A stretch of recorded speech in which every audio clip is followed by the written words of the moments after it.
여러분들 아시는 것처럼 요새 이제 가장 세계적인 이슈를 모으는 나라 가운데 하나가 이스라엘인데, 이스라엘은 세계적인 강대국입니다. 미국 뉴스 앤드 월드 리포트지라고 하는 그 신문에서 이스라엘의 세계 랭킹을 8위에다가 랭크시켰습니다. 몇 년 전의 일인데, 심지어 캐나다나 호주보다도 높은 위치를 시켰습니다. 여러분, 요즘 이스라엘 하는 것을 보면 옳고 그름을 떠나서 힘 있는 나라만이 할 수 있는 일을 지금 하고 있는 겁니다. 미국이 말려도 막무가내로 하고 있지 않습니까? 수많은 아랍국이 있는데도 불구하고 눈치 안 보고 하고 있지 않습니까? 힘이 없으면 절대로 불가능합니다. 힘 있는 나라 이스라엘 맞습니다. 그런데 여러분, 우리 뇌리 속에는 이스라엘 그러면은 힘 있는 나라라고 하는 인상보다는 2000년 동안 나라 잃어서 나라 없이 떠돌던 사람들, 그런 인상이 훨씬 깊이 각인이 되어 있습니다. 세계의 유례가 없을 만큼 오랜 기간 망한 나라 이스라엘, 그런 인상이 우리 가운데 있어요. 그래서 이스라엘은 일종의 망국의 샘플입니다. 어떻게 하면 나라가 망하는가? 이스라엘을 봐라. 구약 성경은 어떻게 보면 바로 이스라엘 망국 보고서의 다름 아니라 할 수 있습니다. 이스라엘이 우리에게 주는 교훈은 그거예요. 우리처럼 망하고 싶으면 분열해라. 분열해라. 이스라엘의 망국의 첫 번째 이유는 나라가 분열된 겁니다. 이스라엘의 전성기가 있었어요. 그게 뭐냐? 분열되기 전에 120년이었습니다. 초대 왕이었던 사울 대략 40년, 그 다음 다윗 왕조를 열었던 다윗 40년, 솔로몬 40년, 비슷비슷한 통치 기간인데 합해서 120년이 그나마 이스라엘의 전성기다, 그렇게 얘기합니다. 초대 왕이었던 사울, 사실은 처음엔 정치 잘했던 사람입니다. 그 사람은 싸움이 일어나면은 왕인데도 불구하고 가장 맨 앞에 나가서 싸웠던 사람입니다. 그리고 싸움마다 다 연전연승을 했던 사람입니다. 인기도 좋았습니다. 그런데 이 사람이 폭망했습니다. 이유는 두 가지입니다. 첫 번째, 갑자기 교만해졌습니다. 스스로 너무 거인이 된 겁니다. 두 번째로, 자기 사위이자 떠오르는 태양이었던 다윗에 대한 라이벌 의식 때문에 왕인데도 불구하고 국사를 다 제쳐놓고 무려 10년 동안이나 다윗 잡으러 돌아다녔습니다. 얼마나 이게 국력이 낭비가 된 겁니까? 그 결과가 뭡니까? 블레셋하고 싸우다가 결국은 스스로 목숨을 끊고 말지 않습니까? 그 뒤를 이어서 다윗 왕조가 들어섰습니다. 실질적으로 다윗 왕조로부터 이스라엘의 전성기가 시작이 되지요. 이스라엘의 다윗은 왕이 되고 나서 난공불락이었던 여부스를 함락을 시킵니다. 오늘날의 예루살렘입니다. 그리고 이름을 예루살렘으로 바꾸고 그리고 수도를 그곳으로 옮기게 됩니다. 그리고 싸우는 족족 이겨가지고 블레셋, 모압 모든 열방을 정복해서 그 국경선이 심지어 나일강과 유프라데스 강까지 미칠 정도였습니다.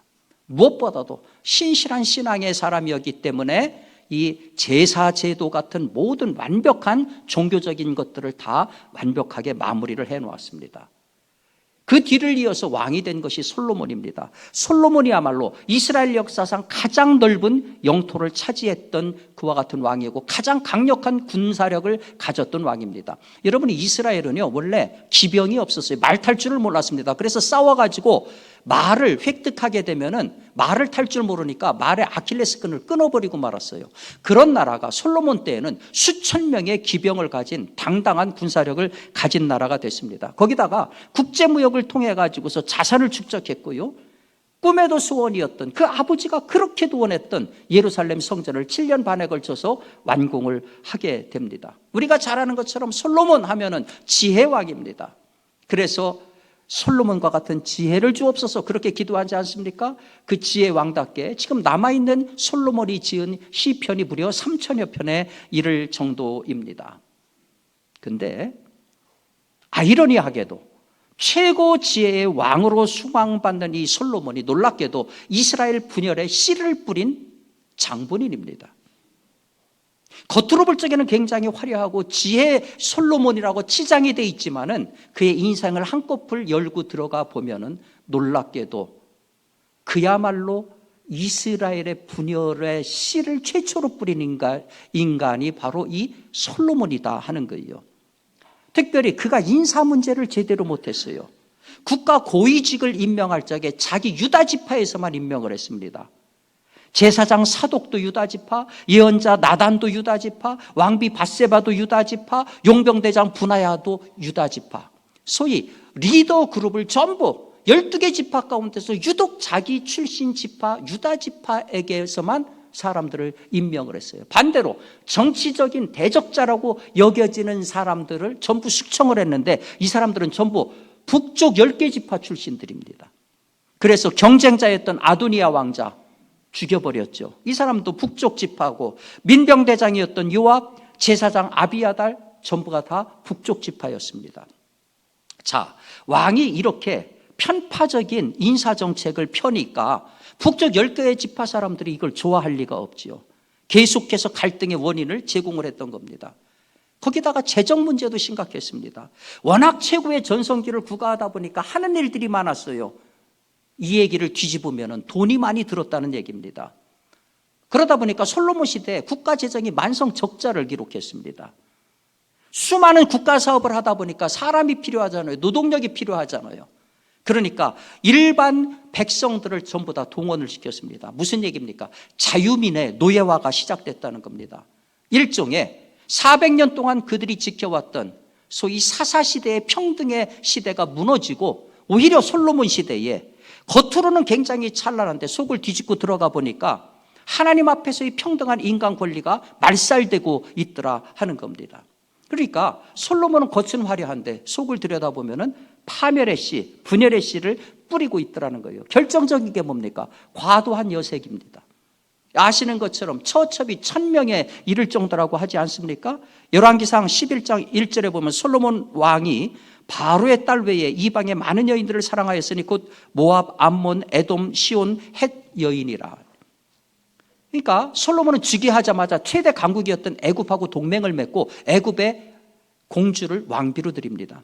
사실 그때 당시에 최대 강국이었던 애굽이 동맹을 맺고 공주를 왕비로 준다는 것은 있을 수가 없는 일이었습니다. 그 얘기는 뭡니까? 그만큼 이스라엘의 위상이 대단했다 하는 얘기입니다. 그렇게 들여온 왕비를 위해서 엄청나게 화려한 왕궁을 지어줄 수밖에 없습니다. 돈 드는 일이고 노동력 드는 일입니다.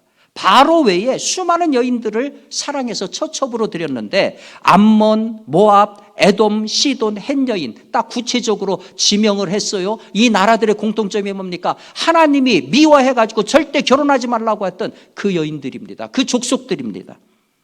이들을 위해서 전부 다 왕궁을 지어줍니다. 국고가 탕진되고 노동력이 낭비가 됩니다. 그래서 우리가 한편으로 솔로몬이 지혜의 왕인 것은 맞습니다. 그런데 정치인으로서 왕으로서의 솔로몬은 장점보다는 단점이 많았고 역사적으로 봤을 적에도 이스라엘 분열의 단초를 제공했던 사람이다. 이 분열이 본격화된 것이 그의 아들 르호보암이죠. 르호보암이 41살에 왕이 됐습니다. 그러니까 이스라엘 10개 지파가 세겜에서 이 르호보암을 오라고 했어요. 그래서 이 10개 지파의 대표자가 르호보암하고 협상을 합니다. 요구 내용은 딱 2가지였어요. 아버지 때 세금이 너무 과했습니다. 세금 좀 낮춰주십시오. 아버지 때에 너무 많은 고역에 시달렸습니다. 제발 그 고역을 낮춰주십시오. 그 얘기를 듣고 르호보암이 내가 3일 동안 곰곰이 생각을 해볼 테니까 3일 후에 만나서 다시 얘기합시다. 그 3일 동안에 2개 자문 그룹으로부터 조언을 들었습니다. 첫 번째 조언은 아버지 솔로몬을 섬기던 노신하들로부터의 조언이었습니다. 그들이 그런 얘기를 합니다. 왕이 만일 오늘 이 백성을 섬기는 자가 되어 그들을 섬기고 좋은 말로 대답하여 이르시면 그들이 영원히 왕의 종이 될 것입니다. 한마디로 무슨 얘기입니까? 백성의 요구를 수용하세요. 그러면은 저들이 당신에게 지사 충성할 겁니다. 누가 보더라도 상식적으로 유익하고 적절한 조언이었습니다. 2번째 그룹으로부터 조언을 들었습니다. 그 조언은 젊은 신하들이었습니다. 자기하고 같이 자란 사람들입니다. 이런 얘기를 합니다. 내 아버지는 채찍으로 너희를 징계하였으나 나는 전갈 채찍으로 너희를 징계하리라 하소서. 무슨 얘기입니까? 지금은 왕의 카리스마가 필요한 때입니다. 그렇기 때문에 더욱 강경하게 나가야 됩니다. 세금 감면, 노동 감면 절대 안 됩니다. 더 강하게 가십시오. 르호보암은 놀랍게도 이 젊은 신하들의 조언을 수용을 합니다. 그 결과가 뭡니까? 이스라엘 10개 지파의 대표들이 이구동성으로 이렇게 항의하죠. 우리가 다윗에게 받을 몫이 무엇인가? 이세 아들에게서는 받을 유산이 없다. 이스라엘아, 저마다 자기의 장막으로 돌아가라. 다윗아, 이제 너는 내 집안이나 돌보아라. 여러분, 우리가 이스라엘이라고 하는 명칭은요, 우리가 잘 아는 것처럼 야곱의 별칭이기도 하고 오늘날은 국가의 이름이지만은 제일 처음에 다윗이 나올 적에는 이스라엘과 유다 딱 항상 이렇게 나와요. 그 얘기는 뭐냐 하면은 유다 족속을 제외한 나머지 지파를 일컬어서 이스라엘이라고 그랬어요. 그래서 성경 여러분 창세기를 자세히 읽어보시면은 항상 이스라엘과 유다 이렇게 분리해서 나오는 것을 볼 수가 있습니다. 그러니까 여기서 이스라엘아, 저마다 자기 장막으로 돌아가라. 그래 무슨 얘기입니까? 자, 우리 10개 지파, 레위 지파 빼놓고 10개 지파, 이제는 이쪽 이 유다 지파하고는 별 볼 일 없다. 얘들하고는 끝났다. 그런 얘기예요. 그래가지고 쉽게 말해서 이제 북이스라엘 10개 지파가 유다 입장에서는 반란을 일으켜서 분열을 하게 되는 거죠. 르호보암 왕이 그 말을 듣고서 노동감독관 아도람을 파견하니까 10개 지파가 이 사람을 돌로 쳐 죽여버리고 말았습니다. 자기 목숨이 위태로우니까 마차 타고 황급히 예루살렘 성으로 도망치고 말았습니다. 바로 그 자리에서 북쪽 이스라엘 10개 지파가 세겜 지역에서 독립을 선언합니다. 이것을 이끈 사람이 누구냐? 북이스라엘 초대왕이었던 여로보암이라고 하는 사람입니다. 여로보암이 누구냐? 성경을 보면 대단한 사람입니다. 열왕기상 11장 28절에 이 사람 여로보암은 큰 용사라 솔로몬이 이 청년의 부지런함을 보고 배워 요셉 족속의 일을 감독하게 했다. 무슨 얘기입니까? 너무 똑똑해가지고서 솔로몬 때의 국책사업의 총책임자로 임명을 했던 사람입니다. 아주 가문 좋은 에브라임 지파의 명문가 출신이고 그 아버지도 솔로몬 시대에 중용됐던 그와 같은 왕의 신복이었습니다. 그런데 이 여로보암이 야심을 갖게 된 계기가 있어요. 어느 날 선지자 아히야로라고 하는 사람이 나타나더니 그런 예언을 하는 겁니다. 언젠가 하나님이 당신을 10개 지파의 왕으로 세울 것이요. 와, 그 얘기를 듣는 순간 황홀한 미래가 상상이 되는 겁니다. 근데 놀랍게도 그 예언을 들은 다음부터 사사건건 솔로몬하고 부딪힙니다. 솔로몬의 적대적인 세력이 되고 마는 겁니다.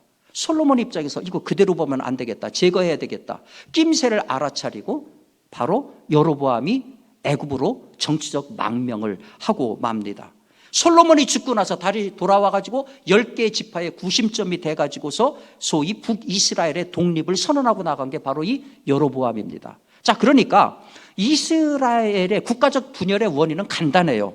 솔로몬이 잘못된 편향 정책을 폈고 르호보암이 너무 우둔했고 여로보암이 너무 야심이 많았어요. 이 정치 지도자라고 하는 사람들의 잘못 때문에 한 국가가 이렇게 쪼개진 겁니다. 이스라엘이 폭망하게 된 두 번째 원인이 있어요. 그거는 국가만 갈라진 게 아니라 정신도 갈라지고 영적으로도 분열이 됐어요. 하나님이 솔로몬한테 너는 제발 다른 신 쫓아서는 안 된다. 예, 처음에 잘했어요. 말년에 이거가 완전히 말아먹고 마른 게 뭡니까? 이방 여인들 들이면서 처첩 천여 명을 들이면서 그들이 신들을 가지고 들어오는 거예요. 그래서 솔로몬이 이방 아내들 유혹에 넘어가가지고 예루살렘에다가 산당을 짓습니다. 예루살렘 동쪽 산에다가 모압 신당, 모압 신을 섬기는 그모스 신당을 짓고 그리고 암몬 신 몰렉 산당을 짓습니다. 여러분, 이방 여인들하고 결혼한다는 건 그 당시에 왕들이 정략적인 책략의 하나였습니다. 그런데 그게 거기서 끝나는 것이 아니라 그들이 다른 종교를 가지고 들어오게 됨으로써 거룩한 도성인 예루살렘이 우상의 온상지로 바뀌게 되는 전혀 예상하지 못한 결과가 나아지더라 하는 겁니다. 또 여로보암은 어떻습니까? 나라를 쪼개가지고 나가가지고 자기가 북이스라엘의 첫 번째 왕이 됐어요. 되면서 한 일이 뭡니까? 종교적인 독립을 시도한 겁니다. 뭐냐 하면은 우리처럼 쉽게 38선에 철조망이 그어놨어요. 그런데도 3대 절기가 되면은 북쪽의 10개 지파 남성들이 10살 이상의 남성들이 전부 다 예루살렘 성전으로 예배드리러 가는 거예요. 생각을 해보세요. 자기는 분명히 나라를 쪼개서 나왔는데 자기 국민들이 소위 적대국인 남유다로 가가지고서 1년에 3차례씩 예루살렘 성전에서 예배드린다? 이러다가는 내 지위가 안 되겠다. 그래가지고 철저하게 국경선을 막아버리고 그 다음에는 북쪽 단과 남쪽 베델에다가 금송아지 섬기는 사당을 세웁니다. 신상을 거기다가 세워놓고 거기 가가지고 예배드리도록 하는 겁니다. 그리고 초막절 절기를 한 달 뒤인 8월 15일로 변경을 했습니다. 이게 뭘 얘기하는 겁니까? 율법을 마음대로 변개한 겁니다. 그리고 제사장은 레위인만 하게 돼 있어요. 그래서 레위 족속은 토지를 못 받는 대신에 11기 지파에 산재돼서 살았지 않습니까? 그런데 레위인들에게 제사장직을 주지 않고 일반 다른 부족에서 제사장을 세웠습니다. 산당을 만들어서 우상을 숭배했습니다. 이스라엘이라고 하는 정체성은 유일신 하나님을 섬긴다고 하는 것이 정체성입니다. 그런데 우상을 유입함으로써 이 정신적인 분열과 영적인 분열을 만들고 조장을 했다 하는 얘기입니다. 그러니까 국토의 분열이 1차적인 이스라엘의 멸망의 원인이라고 하면, 두 번째는 이스라엘의 소위 정신적 영적인 분열을 가져온 이것이 두 번째 원인이라고 할 수 있고, 세 번째 원인은 뭐냐? 극단적인 지역주의, 극단적인 혈연주의입니다. 여러분, 우리가 남북이 서로 대치했다, 남유다와 북이스라엘이 대치했다고 하는데요, 정확하게 따지고 들어가면은 남유다 지파하고 북이스라엘의 에브라임 지파가 충돌했다, 그 얘기입니다. 그 두 지파가 가장 강력한 지파였어요. 그리고 그 갈등의 뿌리가 너무너무 깊어요. 어디까지 가느냐? 야곱이 죽을 적에 이런 유언을 남깁니다. 유다를 불러요. 유다는 12아들 가운데 네 번째 아들 있잖아요. 유다를 불러서 이런 유언을 남깁니다. 형제의 찬송이 되고 형제들에게 절을 받을 것이다. 통치자가 유다 자손에서 나올 것이다. 그래서 예수님이 유다 자손에서 나오는 거잖아요. 그리고 농사가 잘 되고 목축하기 좋은 땅을 너희가 차지할 것이다. 이런 축복의 유언을 네 번째 아들인 유다한테 줍니다. 아마도 그렇게 선대한 이유 가운데 하나는 잘 아시는 것처럼 요셉이 형제들 시험할 적에 베냐민 놓고 가라. 그럴 적에 유다가 그러면 우리 아버지 죽습니다. 내가 대신 있겠습니다. 해가지고 자처한 그 역할을 야곱이 크게 봤던 것 같아요. 자, 어쨌든 유다한테 기가 막힌 예언을 남깁니다. 그런 다음에 실질적으로 가장 공을 많이 세운 거가 요셉이잖아요. 죽을 민족을 살린 게 요셉이고 애굽으로 초청한 게 요셉이고, 그러니까 요셉한테는 무슨 유언을 남기느냐? 너는 담장 넘어 뻗은 가지 같은 축복이 요셉의 머리 위에 있으리라. 그리고 요셉의 두 아들을 불러서 에브라임과 므낫세죠. 므낫세가 장남, 에브라임이 차남이죠. 그러면 오른손은 므낫세한테 주는 거가 맞고 차남한테는 왼손이 주는 거가 맞는데 교차해서 줍니다. 아버지 틀렸어요. 안다. 그런데 차남이 더 큰 민족을 이룬다. 그리고 축복을 해서 이 둘이 너희 12지파로 들어갈 것이다. 여러분, 저 사진을 보십시오. 그러니까 요셉의 자리에 아들 둘이 들어가면서 레위 지파는 제사장 지파이기 때문에 땅을 분배받지 못해요. 그러니까 그거 빼고 나서 그 자리에 두 지파가 들어가는 겁니다. 요셉의 아들 두 지파가 들어가서 12지파가 되는 거예요. 그러니까 이게 얼마나 큰 복입니까? 자, 그러면서 에브라임의 자손은 만만이요 므낫세의 자손은 천천이다. 이렇게 둘째 아들이 더 큰 민족을 이룰 것이다. 그 예언대로 에브라임은 북쪽 10개 지파 가운데서 인구도 가장 많았고 군사력도 가장 강했습니다. 그러다 보니까 이스라엘 10개 지파의 통합의 중추적인 역할을 항상 에브라임이 했다 하는 얘기입니다. 그러니까 남북이 대결했다 하는 얘기는 쉽게 말해서 남유다 지파하고 지금 이 에브라임 지파가 서로 대립했다, 이렇게 보시면 돼요. 자, 그러니까 북쪽 10개 지파의 핵심이었던 에브라임 지파하고 남쪽 유다 지파의 나중에 남쪽 유다 지파는 남유다라고 하면은 유다 지파하고 베냐민 지파 딱 두 지파잖아요. 이 유다 지파 사이의 대립이었던 겁니다. 이거가 왕을 세울 적에도 그대로 유지가 됩니다. 여러분, 솔로몬은 유다 지파였어요. 솔로몬 죽고 나가지고 북이스라엘 꿰차고 나가가지고서 왕이 된 여로보암이 어느 지파라고 그랬어요? 에브라임 지파라고 그랬습니다. 그러니까 왕권을 세울 적에도 이 두 지파 간에 지금 계속 대결이 이어지고 있는 거예요. 남유다 같은 경우는 이 둘로 갈라졌을 적에 패망할 때까지 모두 20명의 왕이 등장을 합니다. 그런데 이 20명의 왕이 전부가 다 유다 지파입니다. 능력이 있든 없든 무조건 유다 지파에서만 왕을 세웠습니다. 그러다 보니까 결국은 BC 586년에 남유다가 신바벨로니아한테 멸망을 당하죠. 사실은 일국의 지도자라고 하는 것은 가장 중요한 것이 능력이잖아요. 능력을 보지 않고 우리 가족이다, 우리 핏줄이다, 이걸 가지고 세웠던 거예요. 반면에 북이스라엘에서는 망할 때까지 모두 19명의 왕이 등장을 했습니다. 그런데 저 표를 보시는 것처럼 북이스라엘은 19명의 왕이 한 왕조가 아니라 모두 9개의 왕조가 등장을 합니다. 그 얘기는 뭡니까? 9번의 쿠데타가 있었다는 얘기입니다. 남유다처럼 한 족속에 의한, 혈연에 의한 왕이 되어지는 것이 아니라 힘이 있는 장군이 쿠데타를 일으켜가지고 왕자리를 빼앗았던 겁니다. 그러니 당하는 백성 입장에서는 얼마나 불안했겠습니까? 9번이나 쿠데타가 있었다고 생각을 해보십시오. 결국은 그 결과는 똑같은 거예요. 순혈주의를 고집했던 남유다도 망하고 힘의 논리로 그렇게 전국을 불안하게 만들었던 북이스라엘도 BC 721년에 아시리아한테 멸망해서 지구상에서 사라지고 말지 않습니까? 그러니까 이스라엘의 멸망 원인을 보면은요, 나라가 분열됐어요. 나라가 분열되면 힘을 못 씁니다. 정신이 분열됐어요. 정신이 분열되면 안에서 무너져요. 세 번째는 극단적인 지역주의, 극단적인 혈연주의가 바로 한 나라를 망치게 만드는 중요한 요인이다 하는 거죠. 그런데 여러분, 이때가 어느 때입니까? 왕조 시대입니다. 그러니까 왕이 절대 권력을 가지고 있던 시대입니다. 결국은 이스라엘 분열의 책임을 보면은 지도자들한테 있어요. 솔로몬, 르호보암, 여로보암. 그릇된 리더십이 공동체와 국가를 와해시키더라 하는 거죠. 사도 바울의 고백처럼 내 민족과 내 조국을 위해서라면 내가 그리스도에게서 끊어지는 한이 있더라도 감수하겠다. 그런 애국인들의 모임이 바로 교회입니다. 그래서 나라가 위기에 처할 때마다 우리 기독교가 나라 구하는 애국에 앞장섰어요. 지금 우리나라가 총체적인 위기입니다. 우리 그리스도인들이 나서야 될 때입니다. 어떻게 나섭니까? 간단합니다. 기도하세요.